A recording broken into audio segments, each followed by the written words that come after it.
Esto es El ahogado más hermoso del mundo, de Gabriel García Márquez. Bienvenidos.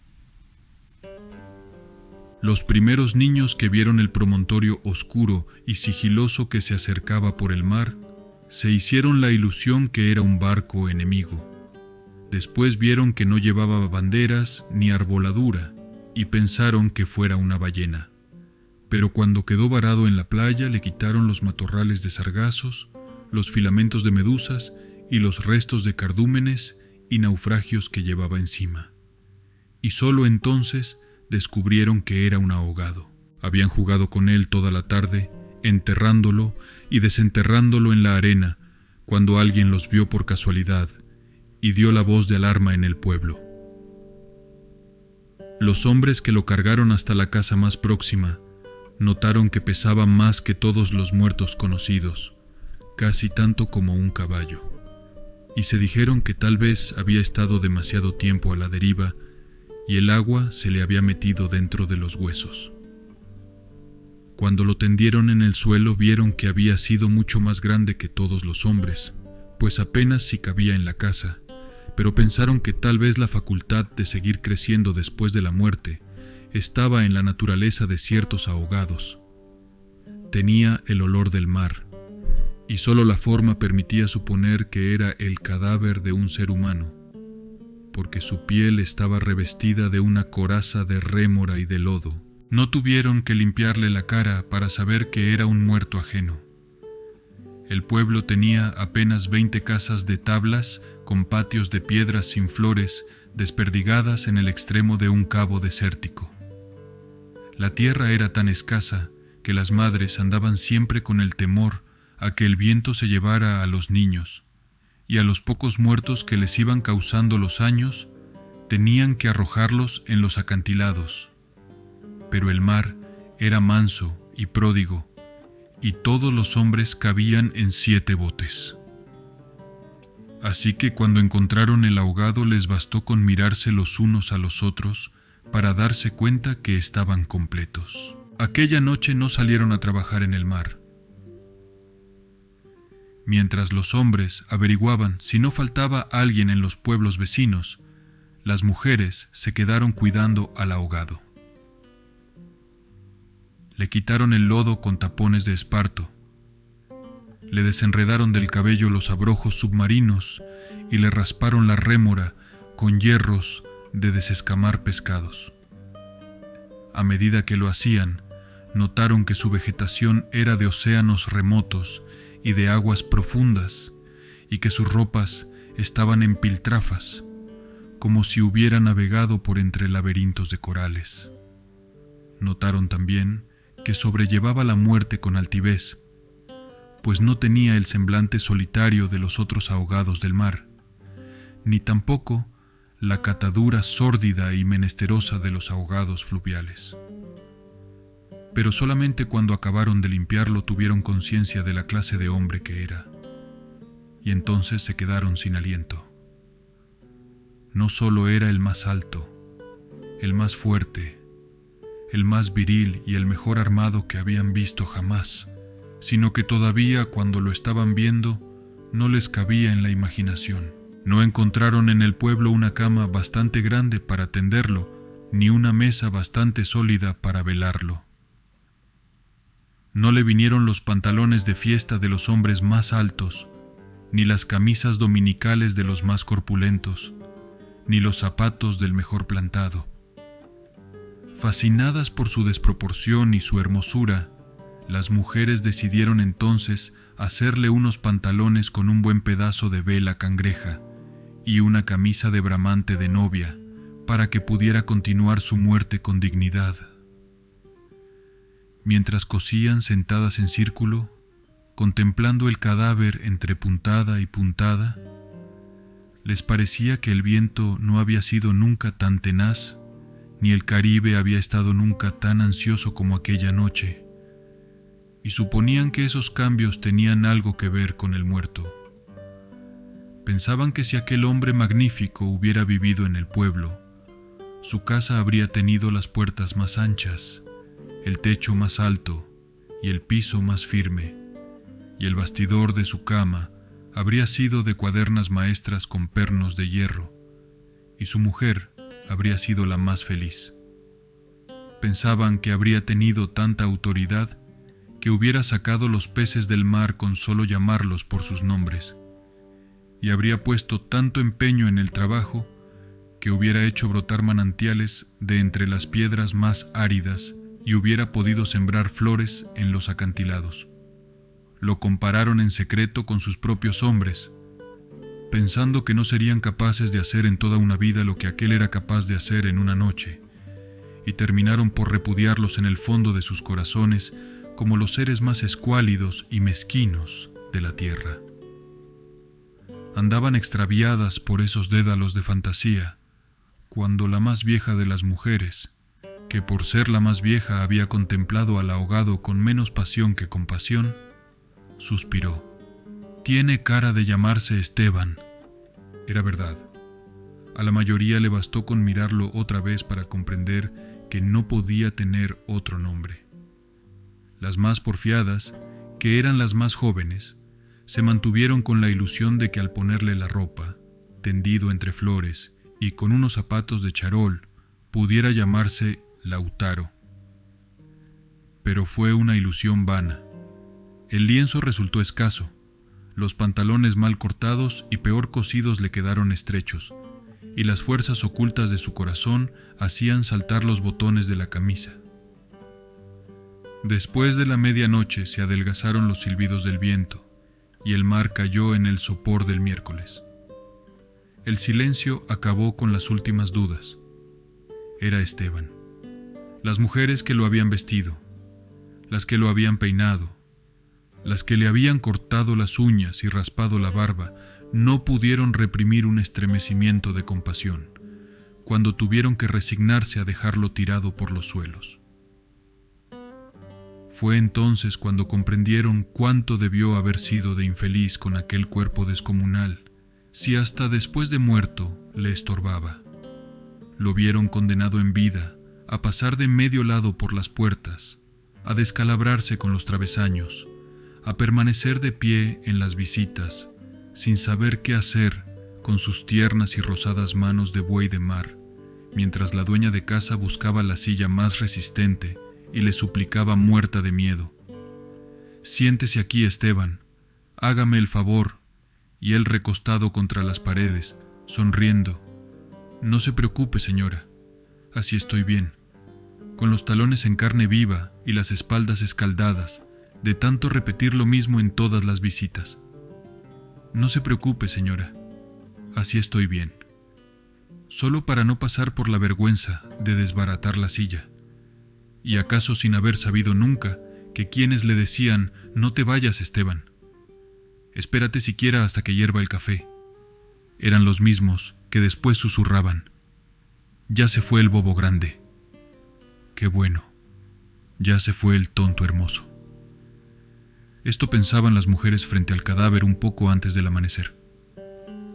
Más tarde, cuando le taparon la cara con un pañuelo para que no le molestara la luz, lo vieron tan muerto para siempre, tan indefenso, tan parecido a sus hombres, que se les abrieron las primeras grietas de lágrimas en el corazón.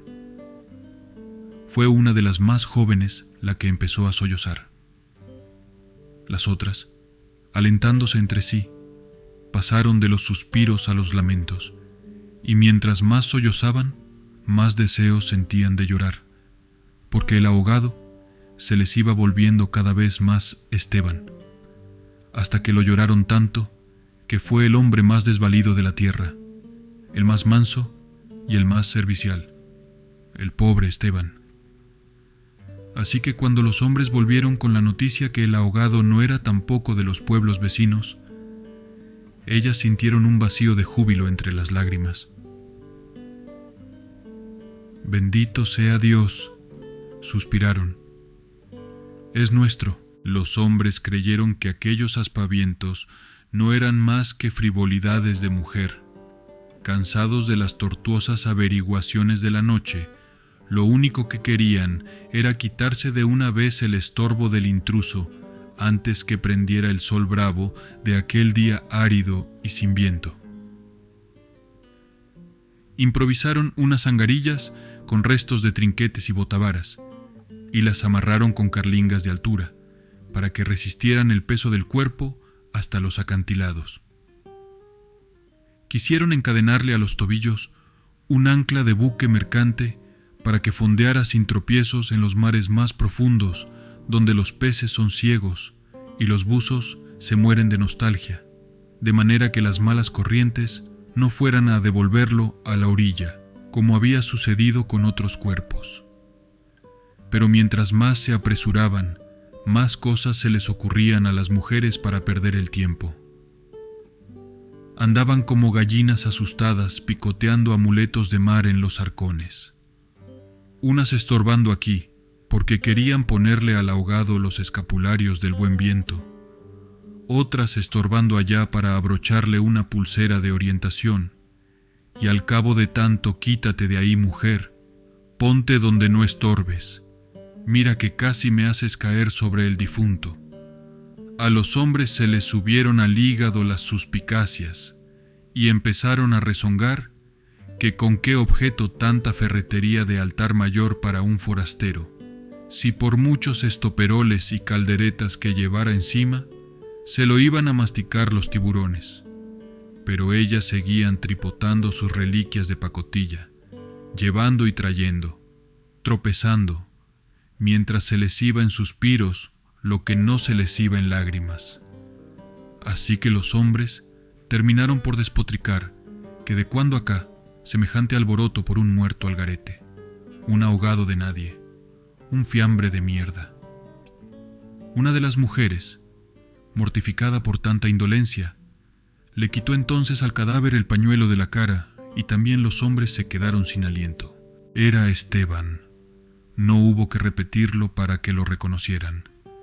Si les hubieran dicho Sir Walter Raleigh, quizás, hasta ellos se habrían impresionado con su acento de gringo, con su guacamaya en el hombro, con su arcabuz de matar caníbales, pero Esteban solamente podía ser uno en el mundo, y allí estaba tirado como un sábalo, sin botines, con unos pantalones de 7 mesino y esas uñas rocallosas que solo podían cortarse a cuchillo. Bastó con que le quitaran el pañuelo de la cara para darse cuenta que estaba avergonzado, que no tenía la culpa de ser tan grande, ni tan pesado ni tan hermoso, y si hubiera sabido que aquello iba a suceder, habría buscado un lugar más discreto para ahogarse. En serio, me hubiera amarrado yo mismo un áncora de galeón en el cuello y hubiera trastabillado, como quien no quiere la cosa en los acantilados, para no andar ahora estorbando con este muerto de miércoles, como ustedes dicen, para no molestar a nadie con esta porquería de fiambre que no tiene nada que ver conmigo. Había tanta verdad en su modo de estar que hasta los hombres más suspicaces, los que sentían amargas las minuciosas noches del mar, temiendo que sus mujeres se cansaran de soñar con ellos para soñar con los ahogados, hasta esos y otros más duros, se estremecieron en los tuétanos con la sinceridad de Esteban. Fue así como le hicieron los funerales más espléndidos que podían concebirse para un ahogado expósito. Algunas mujeres que habían ido a buscar flores en los pueblos vecinos regresaron con otras que no creían lo que les contaban, y éstas se fueron por más flores cuando vieron al muerto, y llevaron más y más, hasta que hubo tantas flores y tanta gente que apenas si se podía caminar.